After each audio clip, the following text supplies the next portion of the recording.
से चैत्र नवरात्रों की शुरुआत हो रही है।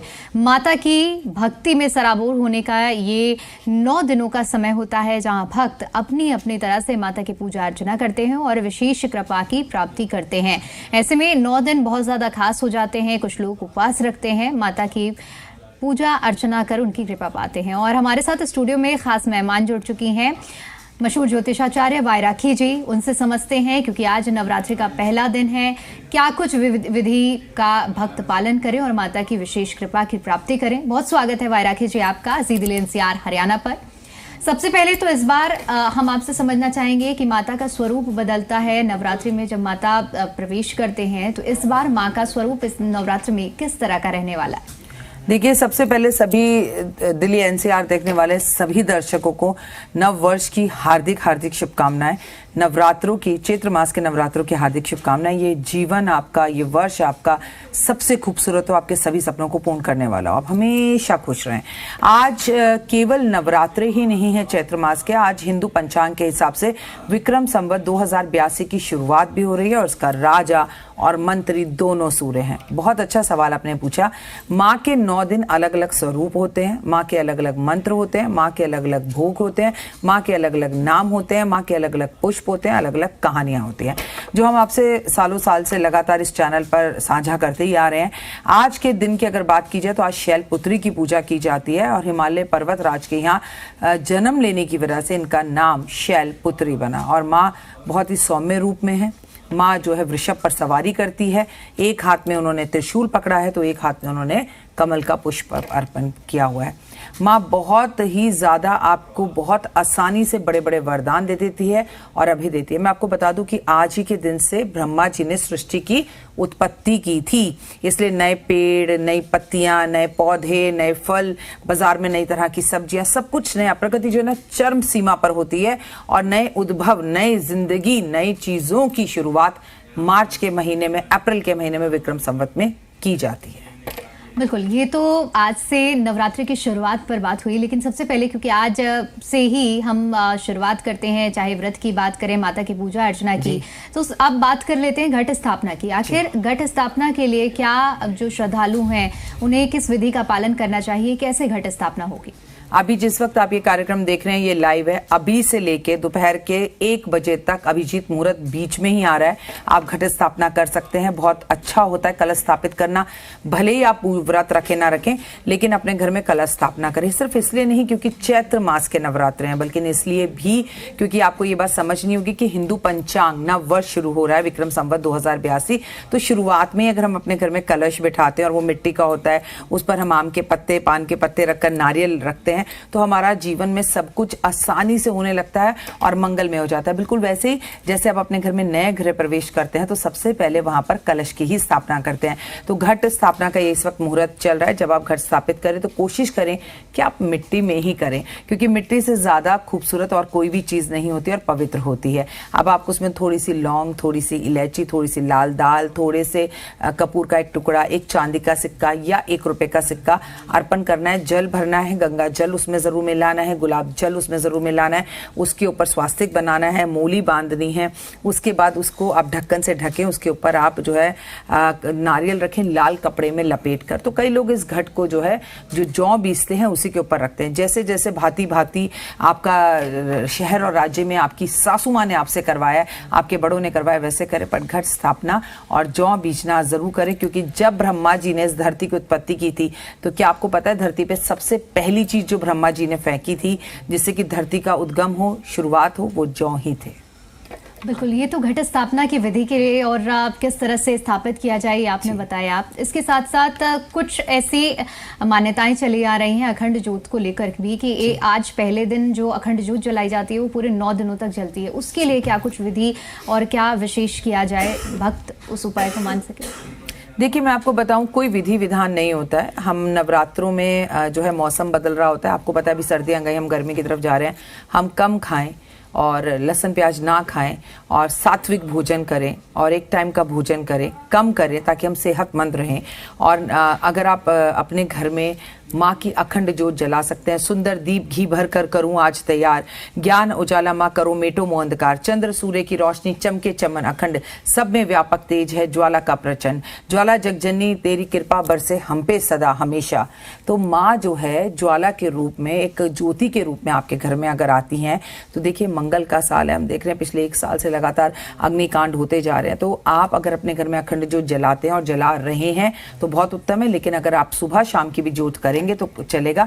कई लोग कहते हैं हमारे पास घी की व्यवस्था नहीं है, तो क्या हम तिल्ली के तेल से ज्योत जला सकते हैं? जी बिल्कुल जला सकते हैं, और अखंड ज्योत जलानी कोई जरूरी नहीं है, लेकिन अगर जला रहे हैं तो उसका पहला नियम यह है कि वो घी में जले। दूसरा कि अगर वो शांत हो जाए तो मन में किसी तरह का वहम या भाव ना लाएं, तुरंत माचिस अर्पण करें और जला दें, क्योंकि अगर अखंड ज्योत बुझ भी रही है, शांत भी हो रही है, तो प्रभु आपके जीवन में आ रही नकारात्मकता को दूर कर रहे हैं। लेकिन अगर घर के आसपास मंदिर में कहीं अखंड ज्योत जल रही है तो अपने घर से कटोरी घी लेकर जाएं और वहां जाकर ब्राह्मण जी को देकर आए कि पंडित जी जो अखंड ज्योत जल रही है उसमें हमारी तरफ से घी समर्पित है। तो जरूरी नहीं है हर कोई जला सके, लेकिन अगर आप जला सके तो वही हुए, उससे तो बेहतर कोई बात ही नहीं है। बिल्कुल भाई राखी जी, ये भी हम आपसे समझना चाहेंगे, क्योंकि आज से जिस तरह से कुछ चीजों की शुरुआत होती है जो कि 9 दिनों तक वही पूजा अर्चना और विधि भक्त पालन करते हैं, तो ऐसी कौन सी चीजें हैं जिसको आज से भक्त शुरू करते हैं? जैसे आपने जौ का जिक्र किया, अखंड ज्योत का जिक्र किया, इसके अलावा कुछ ऐसी बातें जो अब तक चर्चा में नहीं आई हो, उनका भी वर्णन हम चाहेंगे कि हमारे दर्शकों तक पहुंचे। देखिए ऐसा है, सबसे पहले आज घट स्थापना की जाती है, जैसे कि हम आपको बता रहे हैं कि आपको अपने घर में आज कलश स्थापित करना चाहिए, जौ जरूर बीजनी चाहिए, अखंड ज्योत जलानी चाहिए अगर समर्थ हैं तो। नहीं है तो घर में लोग कीर्तन करते हैं, लोग जो है व्रत रखते हैं, व्रत ना रख पाए, आपको शुगर बीपी है, आप बीमार है, कोई बात नहीं, आप दुर्गा सप्तशती का पाठ करें। नहीं पढ़ सकते कोई बात नहीं, तो सुन लीजिए। और देखिए इस साल का राजा और मंत्री दोनों ही सूर्य हैं, तो आज से एक नियम बना लीजिए, एक तो सूर्य उदय से पहले आपको उठना है, एक आपको सूरज को जल जरूर देना है, एक आप अपने घर में कोई लड़ाई झगड़ा ना करें, एक दूसरे का सम्मान करें, स्त्रियों का सम्मान करें, हाथ में मेहंदी लगाएं, हरी और लाल चूड़ियां जरूर पहने, सुहागन बनकर रहें। ये नहीं कि आपने काले नीले कपड़े पहने हैं, आपने बिंदी नहीं लगाई, मांग नहीं भरी, हाथ की हथेलियां सूनी है, पायल नहीं पहनी, बिछुआ नहीं पहना और चल दिया माँ को मनाने। माँ को ना श्रृंगार का सामग्री, श्रृंगार बेहद पसंद है, लेकिन किस भाव से पसंद है कि जो उनकी देवी पूजा कर रही है, यानी कि आप, यानी कि मैं, तो अगर हम भी श्रृंगार कर माँ को साधें तो वो जल्दी प्रसन्न होती है। तो इसलिए श्रृंगार जरूर करें, अपने बड़ों का आज आशीर्वाद जरूर लें, घर में सौम्य भोजन बनाएं, व्रत नहीं रख सकते कोई बात नहीं, एक टाइम का भोजन खाएं तो बहुत बेहतर होगा। बस कहने का मतलब यह है कि चैत्र मास में जब मौसम बदल रहा होता है तो आपको कम खाना चाहिए, वो आप व्रत रख लें तो बेहतर, नहीं रखें, व्रत रखा है तो भी मैं आपको कहूंगी बार बार मुंह झूठा मत करिए, एक ही बार अन्न को, यानी कि अगर आप अन्न ग्रहण करते हैं या आप फलहार करते हैं, सिंघाड़े का आटा खाते हैं, कुट्टू का आटा खाते हैं, या आप जो है साबूदाने की खीर या खिचड़ी खाते, तो एक ही टाइम खाएं और सेंधा नमक का प्रयोग करें। बिल्कुल। और कुछ लोग ऐसे होते हैं जो 9 दिनों तक का उपवास नहीं रखते हैं, आपने जिस तरह से अभी जिक्र किया, तो उनके लिए भी एक अच्छा समय है और अच्छा मौका है कि माता की बस भक्ति में सराबोर हो जाएं।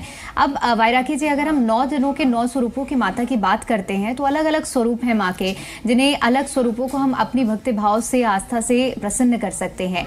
आज के स्वरूप की अगर हम बात करते हैं, आपने थोड़ा सा तो बताया है, लेकिन मैं समझना चाहूंगी कि आज क्या कुछ विशेष माता को पसंद है, जैसे कौन सा रंग, कौन सा भोग माता को आज अर्पित करें तो माँ खुश होंगी? आपके टीवी पर तो ऑलरेडी माँ की तस्वीरें दिखाई रही हैं आप, लेकिन मैं आपको बता दूं माँ का सौम्य रूप है। मैं फिर से एक बार बता देती हूँ कि हिमालय राज के घर में उत्पन्न होने की वजह से, जन्म लेने की वजह से इनका नाम शैलपुत्री बना। शैल का मतलब होता है पहाड़, पहाड़ों की पुत्री, शैलपुत्री। ये जो है वृषभ पर सवार है, सफेद रंग के बैल पर सवार है, हाथ में त्रिशूल और कमल ले रखा है, मुस्कुरा रही हैं, मंद मंद मुस्कुरा रही हैं। और इन्होंने यहीं से, इनकी जो है ये 9 दिन की जर्नी में मैं आपको जब इनकी कहानी बताऊंगी तो आपको समझ में आएगा कि यहीं से इनकी जर्नी शुरू होती है शिव को प्राप्त करने की। शैलपुत्री कौन है? हम जितने भी देवियों की इन दिनों में पूजा करने वाले हैं वो सब पार्वती माँ है, पार्वती माँ की पूजा करते हैं। अब आपने कहा इनका रंग, इन्हें सफेद रंग बहुत पसंद है, लेकिन भारतीय सभ्यता संस्कृति के अंदर देखिए साउथ इंडियंस तो आज के दिन सफेद कपड़े पहन लेते हैं, वो तो शादी भी जब करते हैं तो सफेद कपड़ों में करते हैं, पर आप लाल कपड़े पहने, लाल चोला, जय जय माँ, लगियां किनारियां, पहना। दूसरा, आप पीले रंग के कपड़े पहने, गुलाबी रंग के कपड़े पहने, लेकिन आप काले और नीले रंग के कपड़ों को थोड़ा सा अवॉइड करें। माँ को पुष्प गुड़हल का बहुत पसंद है, गुलाब का बहुत पसंद है, तो अगर आप गुड़हल का फूल अर्पण कर सकते हैं, गुलाब का पुष्प अर्पण कर सकते हैं, तो वही माँ बहुत प्रसन्न होती है। अब माँ को जो भोग पसंद है, माँ को सफेद दूध से बनी हुई चीजों का भोग पसंद है, लेकिन पर्टिकुलर अगर आज माँ को किसी चीज का भोग लगाया जाता है तो वो है घी का। गाय के घी का भोग जरूर लगाएं। छोटी सी कन्या को घर बुलाकर उसके पैरों में घी से मालिश करें, माता रानी बेहद प्रसन्न होंगी। और इसके साथ ही कुछ लोग जो कि मंदिर तो पहुंच पा रहे हैं, लेकिन कुछ लोग अपने किसी भी वजह से मंदिर नहीं पहुंच पाते हैं और माता की विशेष कृपा प्राप्त करने के लिए कहीं ना कहीं उनके मन में ये डाउट रहता है कि हम मंदिर नहीं पहुंच पाए हैं तो कैसे माँ की पूजा करेंगे। उसके लिए कुछ आप बताएं हमारे दर्शकों को जो अपने बिजी लाइफस्टाइल की वजह से आज माँ के दर्शन नहीं कर पा रहे हैं। आप देखिए, जैसे आप यहाँ बैठी हैं, मैं यहाँ बैठी हूँ, तो पहली बात, इन 9 दिन में सुबह 4 बजे उठकर मंदिर जाने की कोशिश करें। अगर फिर भी आप मंदिर ना जा पाए, परेशानी आपको हो, तो मैंने आपको बोला कि प्रभु ये नहीं कहते कि तू मेरे मंदिर में आकर घंटी बजा तब तू मेरा भक्त है। प्रभु ये कहते हैं कि अच्छे कर्म कर, जस्ट बिलीव इन कर्मा। तो आपको क्या करना है, आज कबूतरों को बाजरा, गाय को रोटी, कुत्ते को दूध, चींटियों को खाना दीजिए, शाम को दीजिए। हम नवरात्रि कहते हैं तो रात्रि में पूजा कीजिए, क्योंकि पशु पक्षी भी रात में अपने घोंसले पे वापस जाते हैं, इंसान भी जाते हैं। तो आप अपने घर जब पहुंचे, नहा धोके फ्रेश होके गुलाब के पुष्प माँ के सामने रखकर, गाय के घी का दिया जलाकर, दुर्गा जी के 108 नामों को ले लीजिए, दुर्गा कवच पढ़ लीजिए, दुर्गा सप्तशती पढ़ लीजिए, दुर्गा चालीसा पढ़ लीजिए, ओम दुर्गाय नमः का जाप कर लीजिए, ओम शैलपुत्री नमः का जाप कर लीजिए, या देवी सर्वभूतेषु शक्ति रूपेण संस्थिता नमस्तस्ते नमस्तस्ते नमस्तस्ते नमो नमः, ये जाप कर लीजिए। और अगर कुछ भी ना कर सकें कि आप मजबूर हैं, घर ही नहीं जाने में भी टाइम लगेगा, तो कोई पता है आसपास जिसका व्रत है, उसे एक लस्सी पिला दीजिए, उसे एक फ्रूट जूस पिला दीजिए, उसको कुछ उसकी सेवा कर दीजिए, उसके काम में कुछ मदद कर दीजिए। तो भाई तू जल्दी चला जा, तेरा व्रत है, मैं तेरी जगह पर 1 घंटा काम कर लूंगा या कर लूंगी। मतलब कर्मों पर बिलीव कीजिए। अगर आप ऐसा करते हैं तो ये सबसे बड़ी भगवान की भक्ति है।